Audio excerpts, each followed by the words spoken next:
शिवाजी महाराजांना माझं विनम्र अभिवादन व इथे उपस्थित सर्वांना माझा नमस्कार। राष्ट्रमाता जिजाऊंनी या स्वराज्याचा संकल्प तयार केला व शिवरायांनी तो पूर्ण केला। आज आपण सर्वांनी इथे उपस्थित असून संकल्प घ्यायला हवा तर तो असावा जिजाऊंच्या संस्काराचा व शिवरायांच्या आदर्शाला कृतीत आणण्याचा। आज इथे उपस्थित सर्वांना शिवजयंतीच्या हार्दिक शुभेच्छा। आम्ही शिवरायांना तलवार चालविताना बघितले पण लोक चालविताना कधी नाही बघितले। लहान असताना जिजाऊंनी शिवरायांसमोर एक ध्येय ठेवले, जे पायाने चालतात ते अंतर कापतात, परंतु जे डोक्याने चालतात ते ध्येय गाठतात। जेव्हा त्यांचं जे स्वराज्य हेच त्यांचं मूर्तिमंत उदाहरण होतं।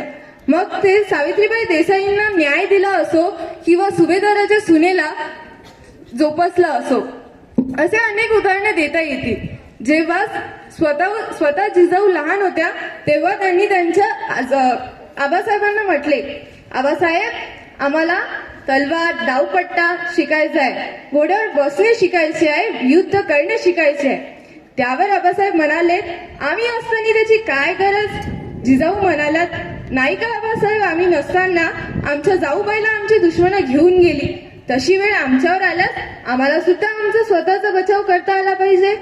तर ते आबासाहेबांना पटलं। त्यांनी युद्धाबद्दल प्रत्येक काही गोष्ट जिजाऊंना शिकवलं, प्रत्येक गोष्टीत त्यांना पारंगत केलं। तसं बघून शिवरायांनी सुद्धा त्यांना स्वतःला पारंगत केलं। असं खरं म्हणतात की आई ज्या गोष्टीमध्ये चांगली असते किंवा शिक्षित असते त्या गोष्टीत तिची मुलं नक्की खूप 100% पारंगत असते। त्यामुळे आजच्या काळातील महिलांनी सुद्धा शिक्षण घ्यावे व त्यांच्या मुलांना पारंगत करावे।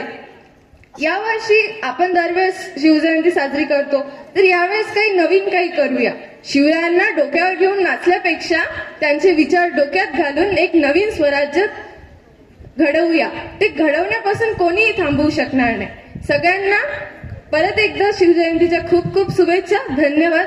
जय जिजाऊ, जय शिवाजी। धन्यवाद।